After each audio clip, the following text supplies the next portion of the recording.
Welcome to the Sales and Marketing Playbook Unleashed, the premier podcast for innovative growth strategies, hosted by two seasoned experts. Meet Evan Polin, the president of Polin Performance Group, a master in sales coaching with over 2 decades of experience. Evan is not just a consultant, he's a force in sales, focusing on mindset, planning, and skill development. He's also the co-author of Selling Professional Services the Sandler Way. Joining him is Craig Andrews, partner and CEO of Beholder Agency, an expert in growth marketing. With 20 years under his belt, Craig blends marketing creativity with strategy to propel businesses forward, making Beholder Agency a leader in effective marketing solutions. Together, Evan and Craig are here to share their wisdom on winning strategies, best practices, and transformative insights that will fuel your growth. Get ready to revolutionize your sales and marketing approach right here on the Sales and Marketing Playbook Unleashed. And welcome to the Sales and Marketing Playbook Unleashed. I'm Craig Andrews, and there's my partner in crime. See, I still learn after a little bit later, right? And there's my It only took a couple years. Just a couple years. But it's that way, not that way. I got it now. I might as well be in England and go in the wrong direction on the road. But anyway, so the playbook, we are the playbook. And one of the reasons why we call ourselves the playbook is because we want to come to you guys directly with sales and marketing topics that's going to help you grow your business. And to that name of the playbook, I'm excited about this episode today because primarily what's going to happen here is my guy Evan, that way, is going to unload to you guys some stuff that's going to be very pivotal for you to understand why your sales training is important in your business. But before we get started, Evan, please, by all means, tell everybody who you are and what you do, sir. Sure. So I am Evan Polin, president of Polin Performance Group. Polin Performance Group is a sales training, sales coaching organization focused primarily on helping everyone from solo up to mid-sized businesses, mid-sized firms who are looking to increase their sales, generate more business. Typically, the kinds of things that I'm helping my clients with is after all these marketing leads come in, how do we more effectively qualify or disqualify those leads? How do we shorten that time from first contact to closing the deal? And then developing a plan and a strategy around, okay, if I have a particular goal, how am I going to accomplish that sales goal? How many new clients do I need? How am I going to get in front of those clients? And then do I have the best strategies? And as we go through today's session, which is really going to focus on sales training and sales coaching, what's effective, what's not effective, we'll go into much greater detail in terms of what I do. And primarily who I'm helping are folks who are selling services. So everyone from lawyers, accountants, consultants, people who never in their worst nightmare would consider themselves salespeople. But if they want to make partner, have their own firm, they need to learn how to develop a book of business. On the more traditional sales side, I am working with financial advisors, software companies, executive recruiting firms, primarily organizations who are selling a service versus a product. Now I want to bring my partner Craig back onto the stage. And Craig, in addition to being the host of an award-winning sales and marketing podcast, what do you do in your day job? So I'm a partner at Beholder Agency. We are a growth marketing agency. And one of the things that we do is that we work with small to medium-sized businesses in terms of helping them in their overall marketing processes. Usually the people who reach out to us are frustrated because, hey, I'm not getting anything from my website. Hey, people don't understand what I do. Or they ask that famous question of when people say, what do you do? They go, we do stuff. Right? Very general. What we try to do is we try to target people in, get them located or get them recognized and awareness and visibility on the internet. So that way they can start to grow their business year after year. And part of the reason why my guy, Evan, is so important, I'm going to bring him back to the stage, is because we use his process, as he just mentioned, we use his process in our marketing process. So the reason why this podcast works so well together is because when marketing and sales, notice I put marketing first that time. When marketing and sales gets together, there's a really great way to grow your business year after year. And that's why I've taken his training. We're suggesting that you guys take his training. Why? Because if you work with us, you're using his sales system anyway. So today's topic, today's show is going to be featured on how to measure the effectiveness of a sales training program. Evan and I both have the same problem in which people don't try to say, well, how do I know the marketing's working? How do I know the sales training is working? So part of what we want to do today is start with the sales perspective in terms of the sales training program. Evan, what's your take in terms of the effectiveness of sales training? Why don't we start with that? So I think one of the words that you just used is really important, and that's effectiveness. Unfortunately, what I find with a lot of individuals, with a lot of companies, with sales training, they just want to check the box and say that they provided their team with something. Yeah. And if you bring in or decide to invest in sales training, but don't clearly really define, okay, what challenges are we running into? What problems are we trying to solve? What tangible skills do we want our folks to walk away with? At the end of the day, you're going to get a feeling, oh, that seemed good. Our people seem motivated. They seemed happy. Mm-hmm. You can't measure those things in terms of dollars and cents, in terms of number of new clients brought in. Mm-hmm. So one of the things somebody should really think about before investing in sales training is, what are our objectives? What are some of the challenges that we're running into? Where can we get better? And then whatever kind of sales training, whatever kind of sales coaching we're selecting, is that going to address those challenges? Is that going to specifically help us with those issues? Mm-hmm. And if the answer is no, you should probably search for additional training, because guess what? If your folks are great at closing business, but all they're doing is relying on the inbound leads, and they're not very good at asking for referrals, they're not very good at networking, they're not very good at developing strategic partnerships. Yeah. Well, guess what? If the sales training is just focused on closing the deals, that's not going to address the issue of we need to get in front of more opportunities. Mm-hmm. So you really need to be specific. The other thing I hear a lot from companies, especially with companies from limited resources, in terms of reasons they don't invest in sales training, oftentimes they're thinking, well, geez, one or two of my people, they're on the borderline. I'm not sure if I want to invest in them. I'm not sure if they're going to stick around. My question to those companies, to those firms is, what if you invest in them and they stay? How much is it costing you to keep people who aren't really good? And even if you invest in them and it doesn't work out, they're probably going to get a little bit better. And you will probably learn a lot more quickly whether or not they're going to be able to stick around for the long term. Yep. Than if you ignore the problem, decide not to invest in it.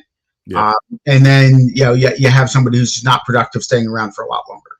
And I want to add to that, and this is important for the listeners to understand. Even though Evan's speaking about individuals, where we collaborate very well is technically you're investing in a system, because even if that particular individual is good or not good, you're going to probably bring somebody else in, right? So the system that you guys are implementing, which is Evan and I have absolutely gone back and forth, where we had a client who wasn't ready for the sales training, but they needed marketing. And then we had clients who had the marketing, but wasn't ready for the sales training, and vice versa. So the important thing to understand, and the point he just made there, is that you're investing into a system. So you should not, if you're considering to invest, you need to invest in sales training. I am a witness to that. Had one of my best years last year in the process of actually, and I've known Evan for years, finally implemented the things he told me. I know, Evan. I know. I know, Evan. Some people are slower learners than others. I got you, Evan. I knew it was coming. I was trying to preempt it before it happened. So you need to invest in the sales training, so that way you have a system into place. As I mentioned before, when you come into us, we're implementing that sales training. And one of the things I want to kind of jump into here real quick before Evan continues is we've developed a cookbook, a revenue cookbook, that's paramount for people to have. And it keeps people simple, because we're about the playbook about keeping things simple, but having good visual goals in terms of how you are outreaching, how you're accomplishing the goals, how are you closing those businesses. And it's all laid out in a beautiful spreadsheet. We'll put it in the description as we go forward here. So you want to say something? Yeah, I think the other thing that's important, both on the marketing side as well as on the sales and business development side, mm-hmm. is the owner of the organization, the managing partner of the firm, needs to be involved right from the beginning. If the managing partner's not involved, they're not going to understand the process. And if they don't buy in, I used to run into this early in my career. A company would send a group of people to me for the training. I wouldn't insist on that managing partner, on that owner being involved. I would train them on a process. They'd get back to the company. They'd get back to the firm, and the owner would go, no, don't. This is the way I do it. Don't do it this way. Right. So the folks going to the training would know that the firm was investing in the training. They were spending their time, and then the owner was immediately undoing everything. Yes. You talked about the cookbook. Everybody's individual cookbook should go up into what the company's goals are, what the firm's goals are. So again, if the owner's not involved, if the owner's not setting and saying, I want $5 million in revenue, I want $25 million in revenue, you and I can put together cookbooks, we can put together a marketing plan, a sales plan. If that's not feeding into what the vision of the organization is, absolutely, it's going to fall apart and it's not going to work. So that's why it's so important for sales and marketing to be on the same page, but also for leadership to be involved and leadership to buy in. Otherwise, you're setting yourself up for sabotage and things won't work. Okay.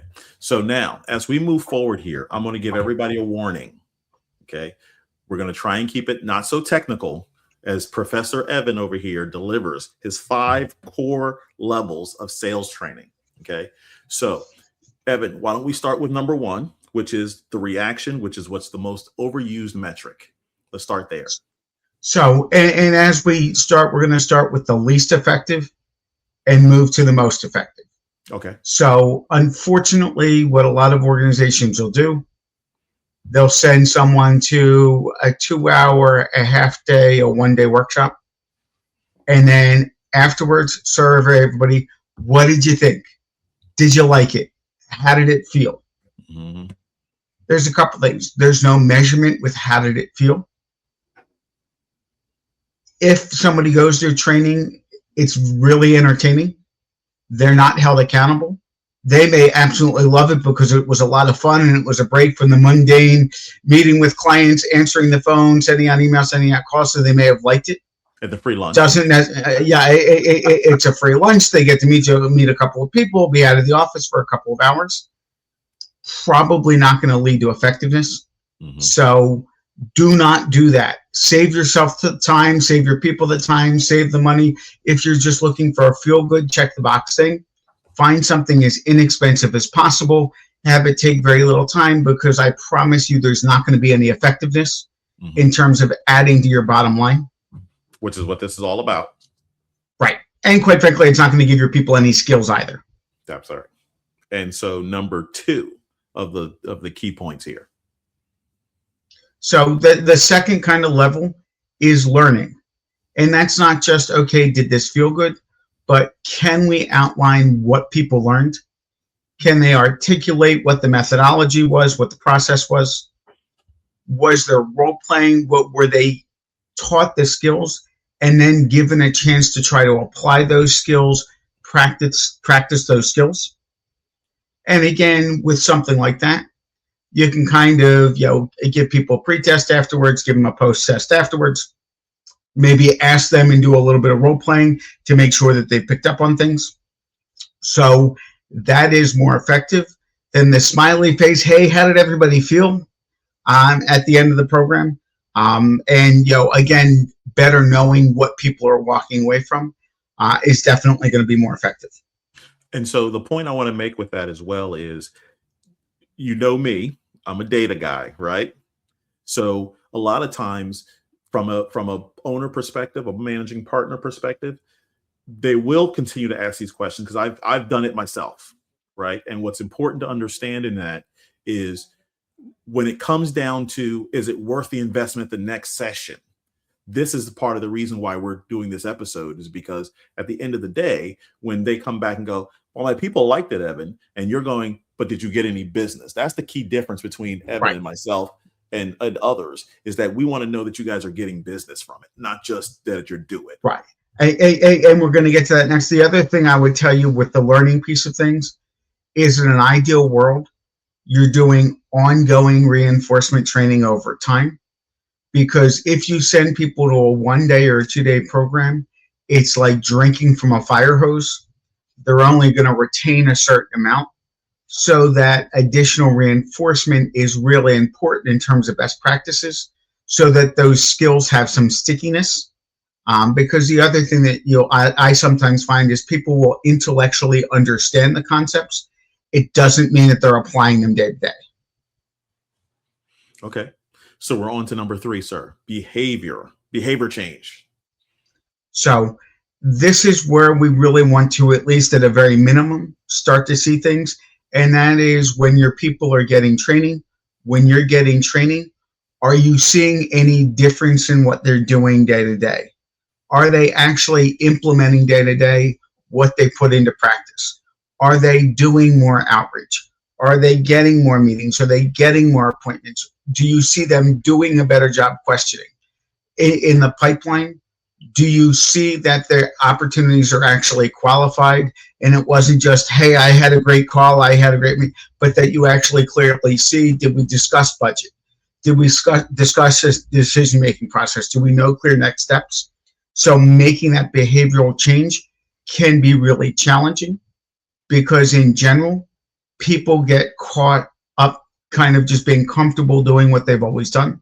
Mm-hmm. So getting them to make that change, again, typically takes time, typically doesn't happen in a one-time event, Mm-hmm. but happens with ongoing training and sometimes some individual coaching as well, to make sure that those concepts are getting modified based on the styles of each of your folks. So what's interesting here is, one, if you can give me a brief example, right, of that moment when you can tell that they get it and the change in the behavior is happening. But as you think about that, I'm going to give you an example of what happened to us when we sent our people to Evan and Polin Performance Group to get the training that we needed to catch them up to par for our business. Immediately after the training, I think after 1 or 2 sessions, I get a call from Evan and go, Craig, he doesn't understand it. He doesn't understand it. And I said, what doesn't he understand? He just doesn't understand the basics of it. I don't know if that guy is the right guy. And I said, I appreciate that. Let me talk to him and find out what might be missing. Well, he didn't work out. I'll just put it to you that way. And ultimately, the important thing about this particular step is the behavior change. You know, there's a phrase I've been throwing around here about the signs of a dying church. And one of the things that you hear them say in a church is, we've always done it that way. And that is the moment in which in this new age of AI and marketing and sales and the whole business development, what the important thing to understand is you have to be flexible and you have to be able to make changes to get the outcome you want. And that's very important. You were going to say something? Famous last words. This is the way that we've always done it. Mm-hmm. Craig, how frequently are you faxing things out to your clients these days? That? What's a fax? Yeah. I'm sorry. I don't know what you're talking about. But 10, 15 years ago, that's how we were communicating. And my fax line was plugged in more frequently than my internet line was plugged in. Absolutely. Things change over time, and you can't do things the way you've always done. Very much so. And that's why this step is probably the most important. If you can't see those changes, you can't get improvement. Right. So you asked about an example. Mm-hmm. So I just did a training program for a number of attorneys. We talked about going through your LinkedIn, looking at who your top tier connections were, your middle tier connections were, kind of the bottom connections, the people who you're not quite sure how you got connected to on LinkedIn. We talked about leveraging contacts to generate more referrals and introductions. So I had several people come back to me, say, hey, Evan, I did the exercise you suggested. I downloaded my LinkedIn. I separated my contacts. I reached out to one of the people on my A list, and I talked to them about who they knew that may be good for me.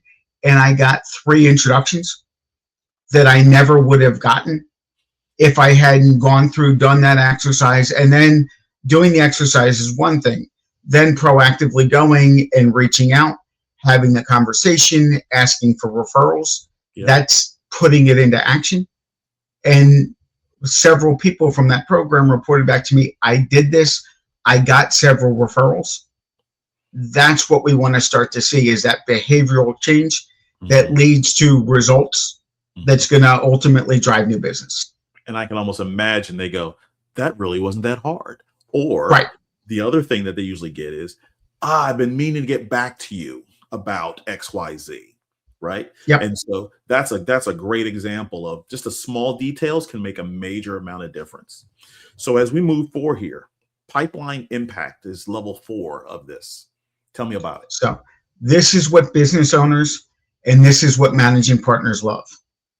What we want to ultimately see is if the firm or the company is investing the money, if people are investing the time. Ultimately, we want to see measurable impact, measurable results. Craig, going back to data, what you've talked about before, do we have more opportunities coming into the pipeline as a result of the actions that people are taking? Mm-hmm. Are deals going through more quickly? So maybe what used to be a 45-day sales cycle is now closer to a 20-day sales cycle. Is the average size of our deals increasing? But what we want to see is, I don't care what kind of CRM you're using, I don't care how you're tracking your opportunities. Are we seeing more opportunities show up in that pipeline? Are we seeing a greater percentage of those opportunities close into business? Mm-hmm. That's when we know that it's really working. Yep. And for those of you considering, do I invest in sales training? Do I invest in sales coaching? It should be an investment. You should be getting a 5, 10, 20, 100 time ROI on that investment. It should not be a cost. You should be able to go, I invested this in my people. Yep. Deals were coming in these kinds of ways where they weren't coming in before. Mm-hmm. I know it paid for itself X number of times over. And that's really where we want to see. But ultimately, regardless of what you're doing, I know it's the same thing from a marketing perspective. We need to see this turning into deals and turning into opportunities. And let me put the caveat on that, okay? Nothing in marketing, for sure, and nothing in sales is overnight, okay? It's a process that you're putting into place, and over time, the return is going to be there, and it's going to be ridiculous. It's not an overnight process. Let me just make sure that's very clear. Right. So Craig, to illustrate this, and I know you and I have both gotten these kinds of phone calls before. Mm-hmm. Hey, I'm really desperate. I really need help. I need 30 days. I need to turn this around in 30 days. I need to turn this around in 45 days. I asked Craig the question, Craig, first tell me a little bit about your process. What's your sales cycle like? I've got a 6-month sales cycle. Mm-hmm. Okay, well, we can't help you. At that point in time, we don't have the magic dust. Yeah. So again, we need to make sure it does take time. We need to go back and look at your data, your numbers. Again, we'll be able to improve that over time. But we're not miracle workers. So that's the other thing I would suggest, whether it's marketing that you're looking to invest in, sales training, sales coaching that you're looking to invest in. Mm-hmm. Don't wait until it's too late, because we're not miracle workers. It will not happen. And I know there's people out there who will promise that. Ethically, we won't do that. It's easier for us not to damage our reputation and brand of the process and the success that you'll have for somebody who's looking for a quick success. It is a painful process, like step 3 was, which is change. Change is always painful. But once you get through that process and it's always into place, it's literally a rinse and repeat over and over again, and just reconfirming, as Evan brought up, it's reconfirming the process as you add more people, as you change and add new products or systems. It's always just a refreshing of it. I go to Evan's trainings every year. I go to his dream book session every year, and it reminds me. I sit back and I go, "Oh yeah, I forgot that step. Let me do that again." Very, very important. So we're at the final stage here, which is the revenue and ROI stage of level 5. So ultimately, again, we want to be sure that we're tracking and measuring that return on investment. How many more deals are coming in?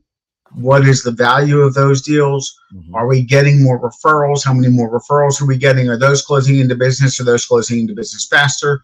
Are we growing our current accounts because we're doing a better job with cross-selling and upselling? But I know it's a little bit more challenging on the marketing side. Mm-hmm. But on the sales side, you should be able to measure. If I'm making these changes, are more deals coming in? Are they more of the right kinds of deals? Am I closing a higher percentage of them? And you should be able to track revenue based on what you're doing, based on the changes that you're making. And I want to go back to something that Craig referenced. As we're doing this, we're building a sales culture. Mm-hmm. We're building a sales strategy for the organization. So if you have old people leave and new people come in, you should be able to insert them into the process. There should be a common sales process. Everybody should be selling the same way. Again, they can use their own individual personalities. And when it comes to prospecting, there's 20, 25 different things they could be doing. But everybody should be qualifying in the same way, using the same language. So as an owner, as a managing partner, as a sales manager, it makes it much, much easier to track the progress, to manage the team. If everybody's using the sales process and you don't have 8 different people doing things 8 different ways. Absolutely. And I know we're getting a little long here, but I like the notes that you sent me here in terms of realistic expectations of how long this should take. Can you just kind of blow through that list for us? Sure. Within about 30 days, 30 to 45 days, you should start to see a change in behavior. Within 60 to 90 days, in most industries, you should be able to see additional opportunities added to that pipeline, added to the number of opportunities you have. And typically, depending on your sales cycle, within 3 to 9 months, you should see additional revenue hitting your bottom line. And I think I'm sorry, go ahead. I'm sorry. I was going to say, the other thing I would share is if you've got a senior sales team, in general, I find that people who are already pretty far along and pretty successful, you actually see a greater ROI on them more quickly because they have to make less changes. They will see more results with just a few tweaks. Where those newer, younger folks need to build up their number of contacts, need to build things up, and it can take a little bit longer for that investment to pan out. So just think about that. And again, if you've got really senior people, if those folks are open to change, you may want to look at investing in them maybe even first, because you'll see a very quick return on investment that will then fund everything else that you want to do. And what I wanted to add on top of that is that the thing that I think might have been in between the lines in terms of what everyone's referencing, which I know affects from a marketing perspective, is the relationship piece. Okay. So some of those senior people already have relationships. In marketing, you're trying to build relationships with your audience, which will also help. What we're a big proponent about talking about here is being sure that you're answering their questions. And I know a lot of the details in Evan's training is talking about what questions they asking and make sure you're answering it. Don't just give me fluff of all the great things you can do and all the features and benefits and make my eyes kind of go on reset. It's very important that you're literally talking and answering their question, because their answer is a click away. From a marketing perspective, their answer is a click away. If you can't give it to me, somebody else will. And with our time being limited, it's very important to understand that process into place and the relationship you have. So once it comes in from a marketing perspective and we send them to the sales piece, you're continuing the relationship in the conversation from a sales perspective. They had expectations for marketing, which is how they got here. And now your job is to take it to the finish line. So, and something else we've talked about before, that's also why it's so important to sales and marketing to be consistent, because if they're responding to a marketing message and then they're hearing something completely different from whoever in sales they're talking to, you're going to lose credibility very quickly, and they're going to move on to the next because they're going to be confused that the messaging's just not matching up. And the same thing if you have 8 different salespeople and it sounds like you're working for 8 different companies based on how they're positioning your company, you're going to lose a lot of credibility, and that's not going to be any good for the results that you want to get. And so as we start to wind down here, if we can kind of abbreviate this a bit, the best practices for tracking sales training ROI. You have a listing there before, during, after. I love that. Can you kind of summarize it for everyone? Yeah. So again, at the beginning, identify what you want to accomplish. What are the goals? How can we measure whether or not we're accomplishing those goals? And then as you're going through, as you're going through the training, as your folks are going through the training, make sure that we are tracking, make sure that we're holding your people accountable so that you can see, is activity changing? Is the number of opportunities they're getting in front of changing? Are they closing more business? And that's really what we want to do. And again, when it comes to sales, it's pretty black and white in terms of whether or not it's working. Sorry. Okay. So loved all of it. Love all of it. Now, again, if I warned you that this was going to be complicated, right? So there's one easy answer to get to this stuff again. Reach out to somebody I know. I have a guy who knows these things. Reach out to him. Just get an idea. Have questions, talk about it.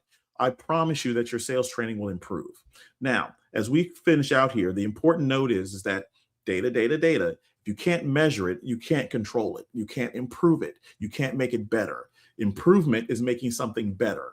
So it's important to understand that the sales training, which is I call it the second half of the process, which I know you love that, is the second half of the process to the marketing piece. And when they come together, we've talked about this in our first episode, ironically, is that there's an 80% increase in revenue easily by having us two in the same table with you.